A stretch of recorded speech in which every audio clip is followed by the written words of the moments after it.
Can we take it from that the back's feeling okay? Yeah, the back feels good. The back feels good. Yeah, delighted, absolutely delighted with the way it's come through like that, particularly probably with the fielding. That was one of the bigger worries, turning and diving and all sorts. So, yeah, very happy at the moment. Can you tell us how it feels when you're in the middle of an innings like the one you played today, and if you've ever quite been in that zone before?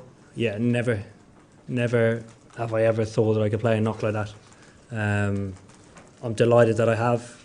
I think coming in at the time where it was a 50-50 shout, whether myself or Joss went in, probably helped that, because after I faced a few balls I had no choice. I had to start taking risks because of him coming in next, and then after I got dropped, it was a matter of just keep going. Yeah, one of those days. And sitting top of the table after that, nice boost for the guys? I think it is. I think certainly going into Friday's game against Sri Lanka, another game where if we can produce the level of intensity which we operated at today, I think it'll leave us in a really good place. I know we made some mistakes today, but I thought the level which we operated at, you can't fault. Right at the back of the room. You know that you've broken the world record of most number of sixes, and the players who held that record were Chris Gayle, AB de Villiers and Rohit Sharma. So how does it feel to break the record of these big hitters? Honestly, don't know. It's weird. It's very strange. It's something like I mentioned, along with the innings, it's something I never thought I'd do. So it's a nice place to be. I think I'm probably just becoming a target for guys in the changing room to, take down. The 100 I scored is considered a slow one in our changing room. Guys talk about it all the time. So, yeah, tough skill. Lawrence and then Vish.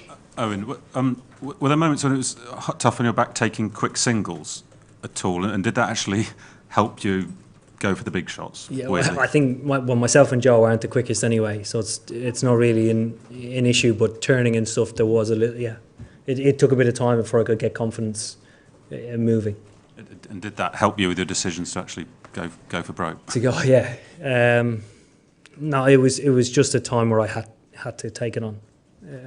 Probably 18 overs to go when I first started to come in, or 20 overs left.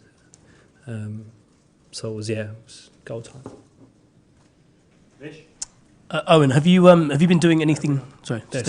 Have you been doing anything differently with regards to your six hitting? Because throughout your career, it's something like you hit six every 35 balls. But even before today, in 2019, you're hitting them every 20. Obviously, that's quite a big jump. Have you been doing anything specific about it? And not a lot. I've actually probably done a little bit less.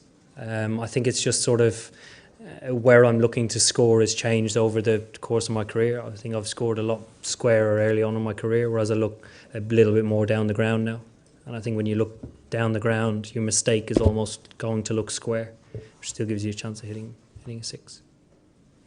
Dean to Ala from Eoin, it's interesting to hear you say that you never thought you could play an innings like that when for the last 4 years you've been asking players to reach for the skies and push their limits and do things that they didn't think they could do. And so is that not, are you not following your own kind of guidelines? Yeah, I am. Well, to be fair, the last 4 years I've probably played the best in my career, but that hasn't involved a 50 or 60 ball 100. I've scored one at Middlesex that was, I think it was 55 or 56. So I thought I could, I would have it in the locker somewhere, but it's never happened. So I sort of gave up on it a little bit. And the fact that you have gone out and done it in a World Cup, maybe unfortunately for you, you've scored more runs in one innings than you had done in previous editions of World Cups. How does it please you that you've been able to do it on the biggest stage at the kind of pressure moment? Yeah, it does.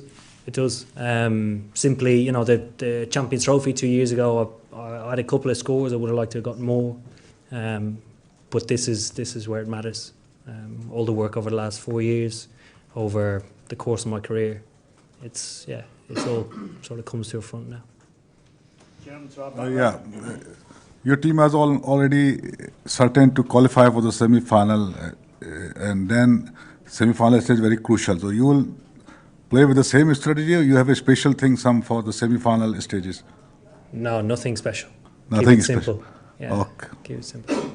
Gentleman here on the left. Gilchrist had once said about hitting a six, the best thing about hitting a six was that more than anyone else in the ground, he knew first that the ball was going to go for six. What is the special feeling for you about a six? That's exactly the same. It's like hitting a golf ball off the tee. You're the only you think it's going straight, you're the only person that knows at the time. It's a very special feeling. Dave here, second row, and then George.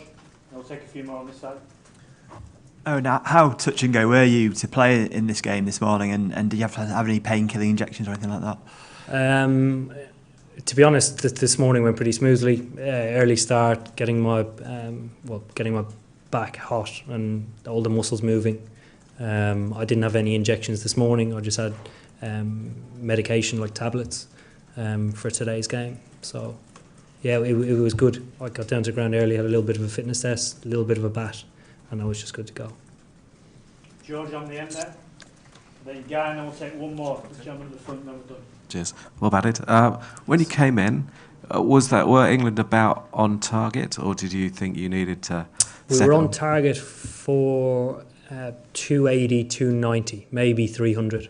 I thought it was quite cagey. Thought the wicket was a little bit tacky, and we were always talking about getting a late 200 score, and that we thought that would have been enough to be competitive. Right. So that you thought was par, probably under 300. Yeah. Okay. Thank you. Yeah. I hate to change the subject from the batting, but the bowling wasn't too bad either. Wood and Archer, good again? Yeah, very good. I think on a wicket that didn't offer a great deal, it had really good bounce and turned a bit for the spinners. But seam movement or swing, it had none. So when guys execute, hitting a good length, using their bouncer well, it is satisfying because it's very hard to do. And when the ball doesn't move around, it obviously means your pace is important, and all three guys' pace looked good today. So yeah. Ian, you were very harsh on our Rashid Khan of all people. Was that deliberate, or he had a terrible off day? It certainly wasn't deliberate. We don't go into any game with any preconceived ideas about how guys can play, because anybody can have a bad day. He's obviously a very, very good bowler, and we've experienced that before. He's performed extremely well for a long period. But like all good players, it's when you probably learn the most about yourself when your backs are against the wall, and it's probably the same case. Okay, thank you. Thank you very much.